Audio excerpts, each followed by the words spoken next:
Wax residue from an old toilet flange must be fully removed before installing a new wax ring to ensure a proper seal. Start by ventilating the area and wearing chemical-resistant gloves and eye protection. Use a rigid putty knife or a flat scraper held at a low angle to lift and peel away as much wax as possible, working in short strokes so you do not gouge the flange or the surrounding floor. For stubborn bits, fold a disposable rag and press it against the scraper to collect softened wax as you go so it does not smear.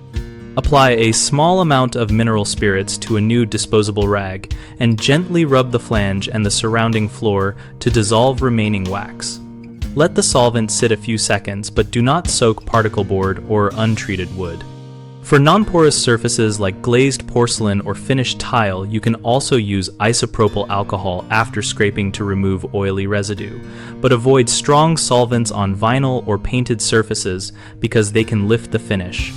Finally, wipe the area with a clean, dry rag and allow the flange and floor to fully dry before fitting the new wax ring so the seal compresses correctly. Common mistakes are leaving compressed wax bits in the flange channel, which prevents the new ring from seating flush. Remove any fragments and run a final solvent wipe to ensure a smooth mating surface.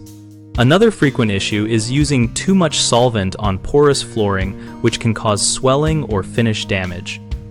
Use minimal solvent, blot rather than soak, and test in an inconspicuous spot first. A third problem is contaminating the new wax ring with petroleum residues from hands or rags, which reduces adhesion and creates leaks. Always handle the new ring by its edges with clean gloves and install immediately after cleaning. BigHomeProjects.com connects homeowners with local contractors and provides a place to compare professionals for tasks like toilet replacement and flange repair.